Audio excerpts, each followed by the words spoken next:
करतूत इनके बहुत सारे हैं। एक करतूत ये है कि ये टेक्स्ट मैसेजेस भेजते हैं गलत। किस किस्म की इज्जत उनको मिली थी पीटीआई में, उनको कुछ नहीं मिला तो खान साहब पे पर्सनल अटैक किए।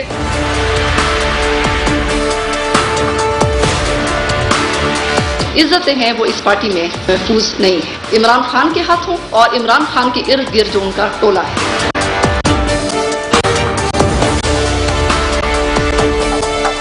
शायद वो पाकिस्तान को इंग्लैंड समझ बैठे हैं।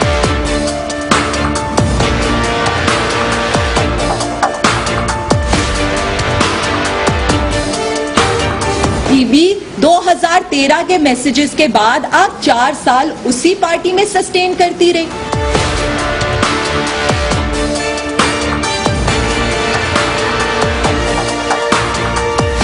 जवाब तो आयशा गुल लई देगी मुझे। वो मुझे ये बताएगी कि वो अमीर मकाम के साथ प्रेस कॉन्फ्रेंस करने से पहले क्यों मीटिंग कर रही थी। आरिफ निजामी साहब ने कहा है 50 करोड़ दिए गए हैं उन्हें ये हरकत करने के। आए निगेट करें वो आकर, उनको आए उसका मुकाबला करें ना। जो उसमें बात की है औरत है, और औरत कभी भी अपने ऊपर इल्जाम कोई नहीं लगाना चाहती। अपने अगर कुछ कहा है तो उसकी इन्वेस्टिगेशन होनी चाहिए, क्या हकीकत है क्या हकीकत नहीं है। इन इल्जामात की अगर तहकीकात ना हुई तो हम समझेंगे इस मुल्क से इंसाफ का, कानून का जनाजा निकल गया। बिस्मिल्लाहिर्रहमानिर्रहीम, अस्सलाम वालेकुम नाज़रीन, मैं हूं Jasmeen Manzoor and welcome to the show. जाहिर सी बात है आज इसकी सबसे बड़ी खबर मेरा अपना मौक़िफ़ ये है कि इसको बनाया जा रहा है। बहरहाल इस पे हम बात करेंगे। स्क्रिप्ट वालों, लिखने वालों ने लिखी, स्क्रिप्ट पेश भी हुई, लूप होल्स भी छोड़ गए। इसका हम जायजा लेंगे जो आयशा गुल लई साहिबा ने बातें की हैं। लेकिन मुझे इन बातों से कुछ और बातें भी याद आई हैं, तो आज मैं वो भी चाहती हूँ नाज़रीन के सामने रख दी जाए। सबका ताल्लुक इंटरनेशनल लीडर्स और हमारे नेशनल लीडर्स से है। और जब 62-63 का ही मामला चला है और टेक्स्ट मैसेजेस की भी बात हो रही है, तो बहुत सारी ऐसी चीजें हैं जो फिर इंसान को सब चीजें याद करनी चाहिए, भूलना नहीं चाहिए। लेकिन इससे पहले कि मैं उसकी तरफ आऊं, मैं आपको ये भी बताती जाऊं कि आयशा गुल लई साहिबा ने अभी एक इंटरव्यू दिया 8 बजे। हमारे कॉलीग हैं काशिफ अब्बासी साहब, और काशिफ ने उनसे बड़े पर्टिनेंट क्वेश्चंस उन्होंने पूछे and he gave her a platform कि वो अपना एक केस प्लीड कर सके अच्छी तरीके से, जो कल उन्होंने इस किस्म के इल्जामात जो इमरान खान पे लगाए उस हवाले से। काशिफ अब्बासी को वो क्या कह रही हैं पहले जरा वो सुन लेते हैं टेक्स्ट मैसेजेस से, फिर मैं आपको जरा एक 2-4 लीडर्स के थोड़ी बातें याद दिला देती हूँ, और काबीना, वफाकी काबीना के हवाले से क्या अपडेट्स हैं बात करते हैं। Let's what she is saying to Kashif. मई में हम इलेक्ट होकर आए और अक्टूबर में मुझे मैसेज मिला। आपका रद्द-ए-अमल पहला क्या था? मेरा आपने किसी को बताया, किसी लीडरशिप को, खवातीन को शेयर किया हो किसी से? मैंने अपने वालिद साहब को बताया। कब? उसी दिन बताया। तो उनका मशवरा क्या था पहला आपको? उन्होंने कहा कि आप देखें और इसको अभी थोड़ा सब्र कर जाएं, उन्होंने ये कहा ना। फिर मजीद मैसेजेस आए आपको? देखिए मैसेजेस मुझे आए और आखिरी कब आए? उसमें कुछ अरसे तक कंटिन्यू रहे और उसके बाद हमने ये फैसला किया कि इसको फॉर द टाइम बिंग हम इग्नोर कर देते हैं, क्योंकि मैं एक MNA बनी थी उस पार्टी में, और पॉलिटिक्स में जब आप MNA बन जाते हैं तो आप मुल्क की पॉलिटिक्स में आपका किरदार होता है एक। Welcome back. आयशा गुल लई साहिबा, मैं आपकी बहुत इज्जत करती हूँ और आपने कल 2 काम किए। पहली बात तो आपने कौमियत और अपनी पख्तून होने का आपने एक उसको पाकिस्तानी पे फोकियत देने के बजाय उसको नाजायज तरीके से आपने इस्तेमाल किया। दूसरा, आपने अपनी ये गुफ्तगू अभी सुन ली होगी, आप आज पाकिस्तान की खवातीन को क्या मैसेज दे रही हैं? आप पाकिस्तान की खवातीन को ये मैसेज दे रही हैं, बल्कि आप इंटरनेशनली पूरे पाकिस्तान की खवातीन की धज्जियां उड़ा रही हैं, ये कहकर कि अगर आपको कोई गलत टेक्स्ट मैसेजेस कर रहा है तो फिर आप सियासत की खातिर उसे बर्दाश्त कर लें। कहती है मैंने अपने वालिद को बताया, और वालिद वही हैं जो कल मेरे ख्याल से लुक में दे रहे थे, प्रेस कॉन्फ्रेंस में भी बैठे हुए थे। कल भी मैंने ये पॉइंट उठाया था, 13, 14, 15, 16, 17 आपने क्यों बर्दाश्त किया? पहली बात तो अगर वाकई आप अपने आप को कहती हैं कि, और मेरे ख्याल से पठानों में जिरगा बड़ी जल्दी फैसला कर देता है, आपको ना सिर्फ ये पार्टी छोड़ देनी चाहिए थी, बल्कि आपको ऐसे लीडर के जलसों में जाने के बजाय, उनको डिफेंड करने के बजाय आपने ये बर्दाश्त किया। बड़े अफसोस की बात है। सवाल ये पैदा होता है कि वो कौन सी ऐसी चीज थी, वो कौन सी ऐसी कशिश थी, वो कौन सा ऐसा इंटरनेशनल नेशनल एजेंडे का आप काम करने जा रही थी जिसकी वजह से आपको ये ह्यूमिलिएशन बर्दाश्त करनी पड़ी। मेरा मशवरा पाकिस्तान की खवातीन को यह है कि अगर आपको कोई वाकई हरास करता है और फॉर ग्रांटेड लेता है, स्पेशली अगर आप सियासत में, तो माजरत के साथ ना सिर्फ आप ऐसे लीडर को बल्कि उनकी पूरी लीडरशिप को आप उनको सू करें, पब्लिकली उनको आप उनके करतूत बताएं, और आप 5 साल इंतजार ना करें इस बात का कि आप किसी खास मखसूस वजह की वजह से आप इस चीज को बर्दाश्त करें, बिकॉज इट मीन्स कि आप हरासमेंट बर्दाश्त कर रही हैं अपनी जाती मफाद के लिए। वन, दूसरी बात यह कि आप बहुत सारे लोग ये कह रहे हैं, और जाहिर सी बात है पॉलिटिकल पार्टीज को तो फायदा चाहिए। देखिए, मैं ये बिलीव करती हूं कि हमारी सियासत अब गंदगी की तरफ जा रही है। अब हम सुप्रीम कोर्ट और करप्शन से निकलकर जातियात पर आ रहे हैं, और कैरेक्टर असैसिनेशन और डेफेमेशन की जो ये हम गेम शुरू कर रहे हैं, जिसने भी ये गेम शुरू की है, ये बहुत दूर तक जाएगी, इसके नताइज गंदे होंगे। पाकिस्तान सियासी तौर पर मैच्योर नहीं होगा, बल्कि गलाजत की तरफ हम जाएंगे। मुझे अच्छी तरह याद है आसिफ अली जरदारी साहब ने मुलाकात की अमेरिका में जॉर्ज बुश ही थे मेरे ख्याल से प्रेसिडेंट, वो यूएन के खिताब के लिए गए थे। सारा पेलन भी आई थिंक इलेक्ट हो रही थी या हो गई थी, उनसे मुलाकात का सिलसिला चल रहा था। पूरे इंटरनेशनल मीडिया पे ये खबर लगी कि आसिफ अली जरदारी साहब ने ये कहा, कैन आई हग यू, मतलब क्या मैं आपको गले भी मिला सकता हूँ, खुशी के तौर पर उन्होंने ये कहा होगा। किम बेकर एक सहाफी थी, वजीर आजम पाकिस्तान के इंटरव्यू के लिए गई, उनकी पूरी ऑडियो टेप्स मौजूद है।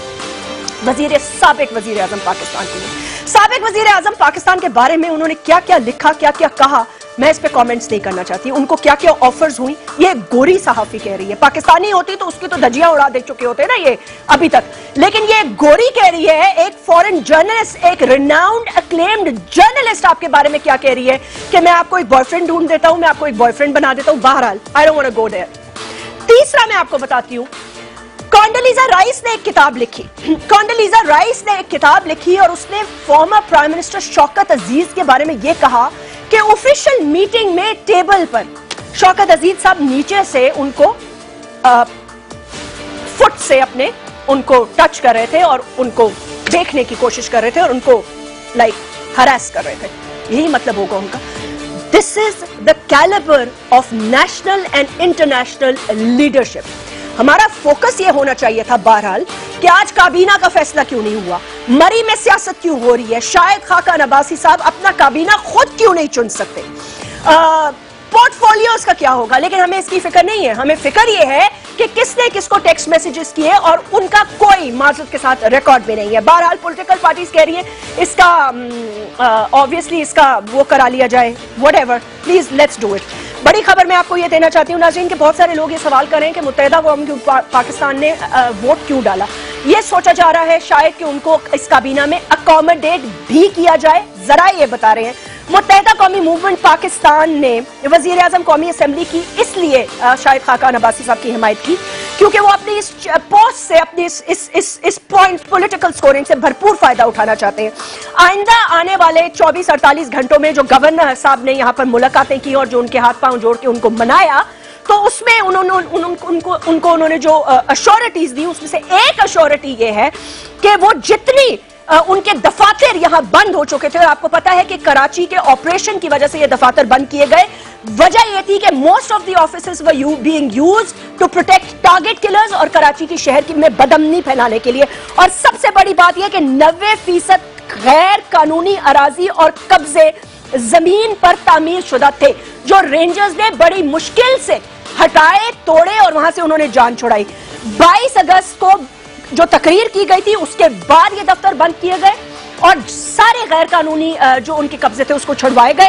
अब अगर ये पब्लिक पार्क्स, कम्युनिटी हॉल्स और कब्जों की जमीनों पर कायम दफ्तर अपने वापस लेना चाहते हैं, we want the new prime minister of Pakistan, the coming soon Interior Minister of Pakistan and the Chief Minister of Sindh to take notice of this news, please, and also the DT Rangers. बात करते हैं इस break के बाद।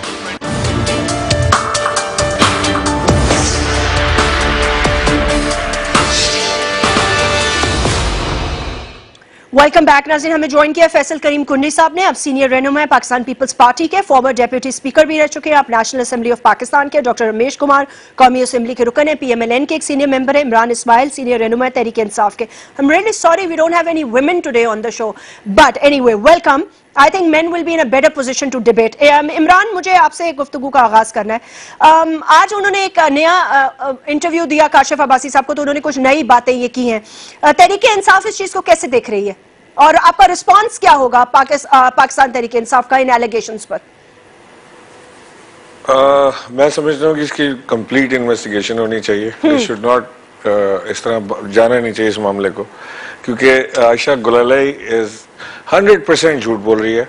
मैं खान साहब के घर पे था, परसों की बात है, बनी गाला में, और ये आयशा गुलालाई अपने इलाके के लोगों को लेकर आई साथ, और जो टिपिकल एक कॉमन चीज होती है MNAs MPs की जो शिकायत होती है कि जी ये फलाने की सड़क नहीं बन रही, इसके स्कूल का ये मसला है, इसके पानी का ये मसला है। मैं चीफ मिनिस्टर के पास गई थी, उन्होंने मेरी बात नहीं सुनी और मुझे जलसे में तकरीर नहीं करनी दी गई। उसका सबसे बड़ा रोना उनका ये था कि जलसे में तकरीर नहीं करने दी गई। तो उस पर भी खान साहब ने कहा कि ठीक है, आइंदा हम ख्याल करेंगे कि जब खवातीन, क्योंकि खान साहब ने कहा कि क्योंकि बेगम यास्मीन राशिद जो है वो इलेक्शन लड़ रही हैं, लिहाजा उन्हें हमने मौका दिया तकरीर करने का, नेक्स्ट जलसे में या किसी जगह आपको तो मौका दे देंगे। And she wanted him to guarantee NA1, और वो सारा एक हैप्पी नोट पे मीटिंग खत्म हुई। मैं आपसे ये भी नहीं कह सकता कि वो नाराज होकर गई थी वहां से, या कोई तल्ख कलामी हुई या कोई ऐसी चीज हुई जिसमें नाराजगी शामिल हो। वो बड़ा आराम से सहल तरीके से खुदाफिज हुआ, वो चली गई। फिर मैं खान साहब के साथ खाना खाने गया, जहाँ पे ये रूमर एक चली थी कि खान साहब की और चौधरी निसार अली मुलाकात हुई। वो मुलाकात भी नहीं हुई। हम एक रेस्टोरेंट में गए, जहाँ बाहर लॉबी में बैठ के हमने खाने का ऑर्डर किया, और अंदर रेस्टोरेंट के अंदर जहाँ पे खान साहब AC अवॉइड करते हैं, तो वो बाहर खुली फजा में ज्यादा पसंद करते हैं। अंदर पता चला कि चौधरी निसार बैठे हुए हैं, और उसके 2 मिनट के बाद हमें पता लगा चौधरी निसार वहां से उठे and he crossed our table, वहां से निकल के चले गए। सरताज अजीज अलबत्ता आए और उन्होंने आके खान साहब से मुसाफा भी किया, हम सबसे मिले फर्दन और मुबारकबाद दी उन्होंने हमें, सरताज अजीज ने। चौधरी निसार से ना सलाम दुआ हुई ना कुछ, सरताज अजीज ने मुबारकबाद दी। आपसे कह रहा हूँ जी, सरदार जी आके हमसे मिले, उन्होंने कहा कि जी आप लोगों को मुबारक हो, और उसके बाद वो चले गए वहां से, और कोई बात नहीं हुई इसके बाद। So what happened with Aisha? आपको क्या लगता है, coming back to the issue, आपको क्या लगता है, is it planted? कोई सहाफी, सीनियर सहाफी कह रहे हैं 5 करोड़ लिए, कोई 50 करोड़ लिए, के what is going on actually? I mean totally planted है, मैं टोटली प्लांटेड है। Timing says it all. Number 1, number 2 ये कि अगर 4 साल पहले उनको खान साहब ने इस तरह के मैसेजेस किए थे, जिस तरह की वो बात कर रही हैं, तो वो उनको 4 साल पहले आ जाना चाहिए था। इंतजार कर रही थी वो इस चीज का कि जी पहले 4 साल गुजर जाएं और इस तरह का कोई मौका आए कि जब खान साहब को जरूरत हो वोटों की असेंबली में, और वहां पे मैं खड़े होकर कहूँ कि जी खान साहब तो आदमी ही, कैरेक्टर ही ठीक नहीं है इस शख्स का, तो मैं छोड़ के जा रही हूँ। उनके वालिद साहब ने भी उन्हें कहा, पश्तून होने के नाते, वैसे हर आदमी के घर में, चाहे वो पंजाबी हो, पठान हो, बलोच हो, महाजिर हो, जो भी हो, पंजाबी हो, उसके घर में अपनी बहू बेटियों की इज्जत होती है। कि कोई बेटी अपने बाप को ला के SMS दिखाए कि जी मुझे ये SMS किया है, तो उसका जवाब क्या होगा कि सब्र करो बेटा, इंतजार करो, 4 साल गुजर जाए, तुम्हारी MNA-शिप खतरे में है। आज भी MNA-शिप से उनको इतना प्यार है कि उसी इमरान खान की दी हुई MNA-शिप वो छोड़ना नहीं चाहती। वो चाहती है कि जी वो पाकिस्तान की खिदमत करेंगी उस एक सीट के ऊपर से, वो चाहे पीपल्स पार्टी के साथ बैठे हैं, PMLN के साथ बैठे हैं, या आजाद अपनी जगह पर बैठे हैं, लेकिन वो सीट को डंप छोड़ना नहीं चाहती। Okay Imran, I will come back to you. Faisal, मैं आपकी तरफ गुफ्तगू को लाना चाहती हूँ। पाकिस्तान पीपल्स पार्टी में खवातीन का ना सिर्फ एक बड़ा कलीदी रोल होता है, दे आर वेरी प्रोग्रेसिव, और उसके साथ साथ उनको बड़ी स्पेस दी जाती है, जो कि यूजुअली मैंने ये देखा है कि पाकिस्तान में तहरीक इंसाफ के जलसों वगैरह में खवातीन की पार्टिसिपेशन बहुत होती है, और 1-2 इनकी खवातीन ने कहा है कि जी हमें कलीदी रोल मेकिंग में या उसमें इन्वॉल्व नहीं किया गया। It could be true, I don't know, लेकिन मैंने ये देखा है कि Peoples Party is not that kind of a party. इस एलिगेशन को, सियासत जिस तरफ चल निकली है, इसको कैसे देखते हैं आप? बिस्मिल्लाहिर्रहमानिर्रहीम। देखिए जस्मीन, बड़ा अफसोसनाक कल एक प्रेस कॉन्फ्रेंस हुई है, जो आयशा गुलालाई ने एक बहुत ही बड़ी मतलब है कि सीरियस एलिगेशन लगाई है एक पार्टी हेड के ऊपर। चाहिए तो यह था डेफिनेटली PTI से भी रिबर्टल आए, और आज जिस तरीके से प्रेस कॉन्फ्रेंसेज हो रही थी और बयान आ रहे थे, चाहिए था कि इसकी प्रॉपर इन्वेस्टिगेशन होती कि क्यों ये चीज हुई, और उसके बाद हम अगर मीडिया पे आते और कहते हैं कि जी ये इल्जाम उन्होंने लगाए और गलत लगाए हैं, लेकिन वो इल्जाम नहीं हो और मतलब है कि शुरू हो गए प्रेस कॉन्फ्रेंस पे। तो ये प्रेस कॉन्फ्रेंस अब कभी आप कहें कि जी ये प्लांटेड हैं, किसी पार्टी के लोगों ने उनको पैसे दिए हैं, कभी कुछ हुआ है, तो हो सकता है चीजें बहुत से मफरूजे हो सकते हैं और हकीकत भी हो सकती है, लेकिन क्या इसकी बाकायदा इन्वेस्टिगेशन हुई कि ये चीज है या नहीं है। मैं तो अभी भी आज भी कह रहा था ये एक बड़ा इंपॉर्टेंट इशू है। हमारी नेशनल असेंबली में एक खवातीन का अपना एक कॉकस है, वुमेन कॉकस है, जिसमें मुख्तलिफ पॉलिटिकल पार्टी, तमाम पॉलिटिकल पार्टी की खवातीन पार्लियामेंटेरियन उसके अंदर मौजूद हैं। उनको चाहिए कि इसको टेकअप करें और इसको देखें कि इसकी कौन ठीक है कौन गलत है। आयशा गुलाली ठीक है या गलत है, या जिन पे इमरान खान पे जिन्होंने इल्जाम लगाए वो ठीक है या गलत है। तो इस चीज की बाकायदा जो है चीजों चाहिए। देखें, मुझे ये मफरूजा समझ नहीं आता, मेरे भाई अपना इमरान इस्माइल साहब, कि वो NA1 की टिकट मांग रही है। एक शख्स को या एक खातून को अगर रिजर्व सीट आसानी से मिल रही है बगैर किसी इलेक्शन के घर बैठे, तो और मतलब है कि वो क्यों NA1 की जाके ख्वारी करेगा, क्यों? नहीं, लेकिन बट फैसल उन्होंने ये एडमिट किया है। Yesterday also she admitted in the press conference, नहीं नॉट प्रेस कॉन्फ्रेंस का, तो मुझे नदीम मलिक के शो में उसने, आज काशिफ अब्बासी के शो में भी उसने कहा कि यस आई डिड। ओके, अगर उनको NA1 की, देखें ये तो पार्टी फैसले हैं, पार्टी का कोई भी, अगर मेरी पार्टी के चेयरमैन है आज मुझे नहीं कह सकते कि आपको ये टिकट है, या किसी को भी ये गारंटी नहीं कर सकते। ये एक पार्लिमानी बोर्ड बनता है हर पार्टी का, वो उसके बाद वो फैसले करते हैं कि कौन स्ट्रांग है कौन नहीं है, वो बात की बात है। लेकिन देखें इस किस्म का जो है हम मतलब है कि आज मतलब है कि आज ये लिखे आज ही मेरे ख्याल में गालिबन आज ही कराची में एक MPM की पार्टी छोड़ के गई हैं, इरम अजीम साहब उनका नाम है, उनके खिलाफ तो MPM ने कुछ नहीं कहा, या उन पे तो कोई उन्होंने कोई इल्जाम लिए, या पीपल्स पार्टी से भी खवातीन छोड़ गई हैं, उन्होंने पॉलिटिकल इल्जाम लगाए होंगे, लेकिन इस किस्म के इल्जाम सीरियस एलिगेशन नहीं लगे। अगर एक लगे हैं तो पार्टी से तो हमारे पास से नाज बलोच छोड़ के आपके पास गई है, लेकिन नाज बलोच में कोई बात तो नहीं। देखिए एक चीज होनी चाहिए, मैं समझता हूँ कि इसकी इंक्वायरी होनी चाहिए थी। देखिए इसकी इंक्वायरी होनी चाहिए थी और देखना चाहिए था कि ये, हाँ अगर वो गलत होती तो सारी दुनिया के सामने जाहिर हो जाता कि ये गलत है, लेकिन अब ये है कि दोनों पे एक जिम्मेवारी मतलब है कि डेफिनेटली आती है। नहीं, लेकिन बर्डन ऑफ ट्रूथ क्या उन पे नहीं आ जाता? व्हेन यू सेइंग कि उन्होंने इस तरह के आपको मैसेजेस किए हैं और फिर आप उसको बर्दाश्त भी करती रही हैं, तो मतलब आप दिखा देना। वो भी अपनी जगह पे दुरुस्त है, लेकिन इनके पास भी ओपन है कि अगर एक इल्जामात ओपन मीडिया पे उन्होंने लगा दिए तो डेफिनेटली दे शुड, ये भी डेफिनेटली इस पे देख रहे होंगे कि कोर्ट में जाएंगे, एक इल्जामात एक पार्टी लीडर पे लगे हैं तो आके सबूत कोर्ट में लेके आए, मतलब वो तो आप जा सकते हैं कि आपके ऊपर जो है ना वो डॉक्टर रमेश कुमार साहब हरजाने का दावा कर सकते हैं। ओके, इन्होंने तो आई थिंक आज एक लेटर दे भी दिया है और हरजाने का। आयशा गुलाली बार बार ये कहती नहीं कि वो खुद क्यों नहीं आके जवाब देते, वो खुद मेरा आके जवाब दें, वो ही कांट फेस मी, वो मुझे खुद जवाब दें। बट रमेश कुमार साहब, मतलब ये क्या है, किस तरफ ले जा रहे हैं सियासत को? हम ले जा चुके हैं बल्कि।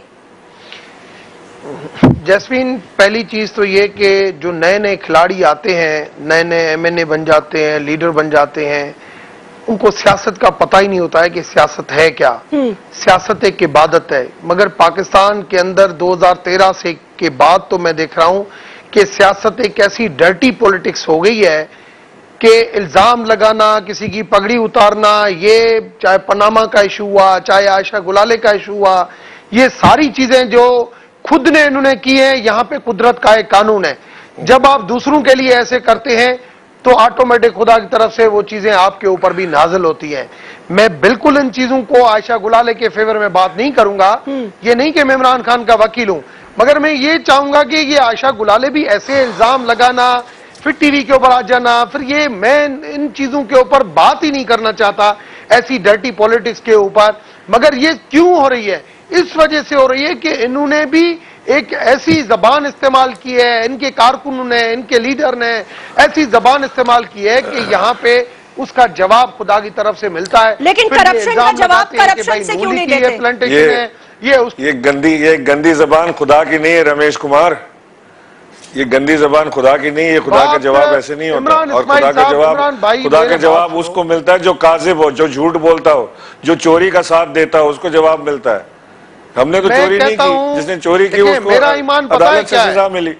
मैं तो नहीं कह रहा मेरे भाई कि अल्लाह मियां ने भेजा इसको। आयशा गुलालाई को कि जाओ जाके इमरान खान को गंदा करो। आप ये तो किसी शैतान गलत डायरेक्शन पे लेके जा रहे हैं। रमेश कुमार, ये किसी शैतान की बात है। बारी बारी बात कर लेते हैं। मुझे रमेश ये बताइएगा कि देखो यही तो मेन मसला है ना, यहाँ पे सब्र तो है ही नहीं किसी में। आप कम से कम मुझे स्पेशली आप बुलाएं तो किसी सीनियर ऐसे लोगों को बुलाएं जो सबर से सुने, अपने टाइम पे अकेले बुलाया करें। अगर उसमें बहुत सीनियर आदमी है, 6 दफा पार्लियामेंटेरियन रह चुके हैं, रमेश मुझे सर पैर का पता नहीं है, रिजर्व सीट पे आते हैं। 16 साल से मैं पार्लियामेंट में हूं, इलेक्शन लड़े लग पता जाएगा। 16 साल, मुझे 2002 में आप अभी तक नहीं आए हो, मुझे आप वो सियासत नहीं सिखाओ। रमेश कुमार साहब, ये इल्जाम आपकी तरफ मुझे आपस में ना रमेश कुमार, मुझे याद है जब आप पीटीआई की मिन्नतें करते थे ज्वाइन करने के लिए, याद है मुझे। यही तो आपकी गलत फहमी है, यही आपकी गलत फहमी है। पीटीआई की ने मेरे पहले मिलते की है, नहीं अभी मिलते की है। अच्छा रमेश कुमार साहब, आप जो जैसे अभी आपने बात कर दी कि सरताज अजीज मुबारकबाद देके, मतलब ऐसी फिजूल बातें कर देती हैं जिसके कोई हाथ पांव नहीं होता है, फिर उसकी भी हम इन्वेस्टिगेशन कराएं। एक मिनट रमेश, ऐसी चीजें नहीं आप इस बात को ना समझे। रमेश जी, आप शायद इस बात को ना समझे। मैं जैस्मीन, मेरी नजर जहां पे जाती है, मेरी नजर जहां पे जाती है, मुबारकबाद दे के गए। मेरी नजर से, मैं कलमा पढ़ के आपसे कह रहा हूं, काश ये सारे सियासतदान अगर देखें मेरी तो बात आज सुने। पाकिस्तान पेरिस होता, आज पाकिस्तान जो है इतना पीछे नहीं होता। रमेश कुमार साहब, अगर मेरी नजर से आप देखते हैं सारे लोग। मेरी बात सुने, मैं आपसे एक बात करी हूँ, आप ये कह रहे हैं कि इन्होंने ऐसी ये बात कर दी है। मुझे नहीं पता, वो ठीक है वो कलमा पढ़ के कह रहे हैं, लेकिन मुझे नहीं पता। मैं फेस वैल्यू पे मैं बिलीव करती हूँ, मेरी आदत है, मैं लोगों को ट्रस्ट करती हूँ अननेसेसरली। मुझे पता हो कि ये कोई मलिशियस और कनिंग इंटेंशन रखता है। Ramesh, I think we been together, colleagues भी हम रह चुके हैं एनडीयू में, आप अच्छी तरह मुझे जानते हैं। भाई अगर वो कह रहे हैं कि सरताज अजीज ने मुबारक दी है तो इसमें क्या इशू है? हो सकता है देती हो एक शरीफ आदमी ने, चलते चलते। बात पे नहीं आता बात। देखिए, मैं सरताज अजीज, मैंने कहा बात वो होती है हर बात, जैसे अभी आयशा ने इल्जाम लगा लिया, इमरान खान ने फौरन, लीडरशिप के अंदर ये होता है सबर, उसने सही हर जाने का नोटिस भेज दिया, उसने ट्वीट की और मीडिया ने कि 4 साल पुरानी चीजों की बात की गई कि भाई ब्लैकबेरी में ये चीज आ गई, भाई 4 साल चीजें आई तो तुम 4 साल कहां थी। ये बातें करके हम लोगों को भी, मीडिया को भी, हमें इन चीजों को, खुदारा इन चीजों से दूर हैं। आप बात करें अवामी इश्यूज की, आप बात करें कि हमें किस तरीके से मुल्क को आगे लेके जाना है। हम ऐसी डर्टी पॉलिटिक्स पे ऊपर आगे, नहीं पता है क्या बात कर रहा है लीडरशिप के साथ। रमेश कुमार साहब, क्या ये बात दुरुस्त है कि इल्जाम आपकी तरफ आ रहे हैं? ब्रेक ले लेते हैं, बिकॉज ये कह रहे हैं ना अमीर मुकाम से मुलाकात हुई है भाई और पैसे चले हैं और आप लोगों ने इसकी शुरुआत की है। एक ब्रेक ले लेते हैं, इसके बाद बताइएगा।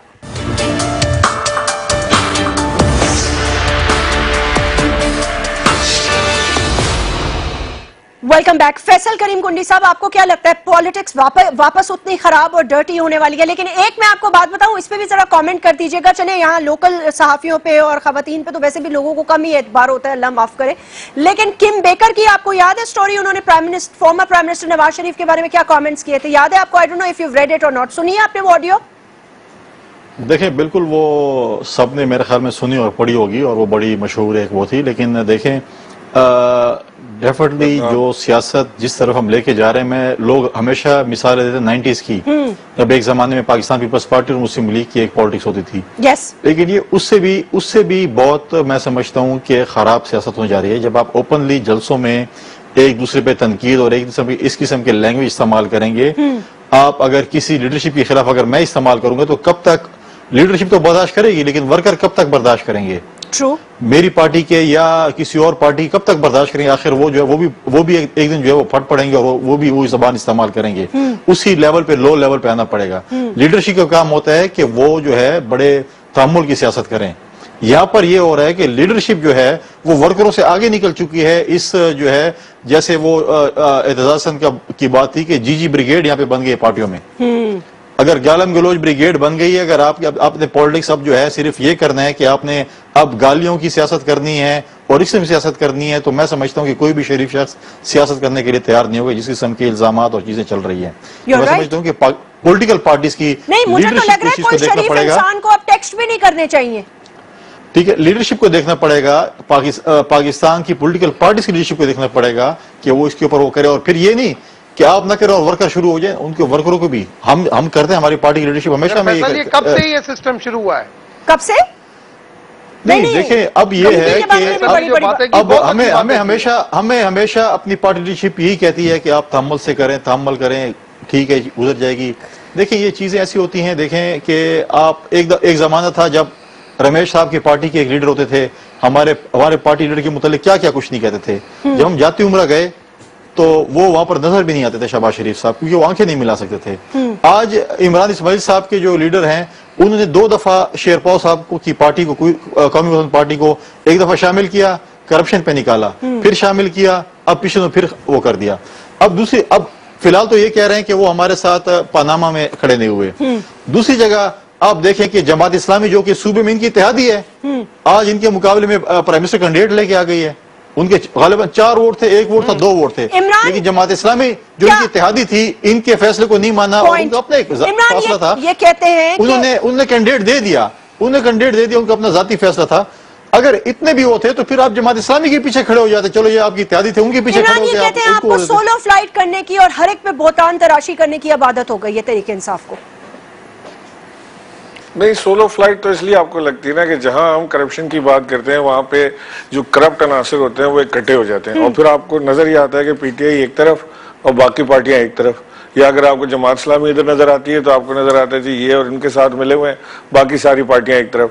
मैं इसका क्या करूं कि अगर मैं नवाज शरीफ साहब की करप्शन पनामा लीक्स में सामने आ गई और उसको हम पहले रोड पर लाए, इन्होंने कहा जी अदालत में आए, पार्लियामेंट में आए, हम पार्लियामेंट में आए, इन्होंने कहा जी हम अदालत में जवाब देंगे, हम अदालत में आए, अब कहते हैं जी ये बड़ा गलत इन्होंने किया, अदालत में हम अपने अल्लाह को जवाब दें या अवाम को जवाब दें, अवाम हमसे हिसाब ले सकती है, इनकी चोरी का हिसाब भी नहीं ले सकते। इसी तरह अगर पीपल्स पार्टी में कोई लोग मौजूद हैं जो चोरी के मुर्तकब हुए हैं, जो मैं समझता हूँ फैसल कुंडी बड़ा अच्छा आदमी है, लेकिन फैसल कुंडी भी शायद डिफेंड ना कर पाए उन नामों को, अगर मैं उन नाम लूँ फैसल के सामने तो he will be helpless, because the world knows that he has to admit कि ऐसा हुआ है। मिसाल के तौर पे हम शर्जील मेमन का नाम लेते हैं कि शर्जील मेमन को कौन दुनिया नहीं जानती कि शर्जील मेमन ने क्या धंधे नहीं किए सिंध के अंदर, पानी उसने बेचा है, अपने टैंकर चलाए, उसने यहाँ पे अपने हाइड्रेंट्स लगाए शर्जील मेमन ने।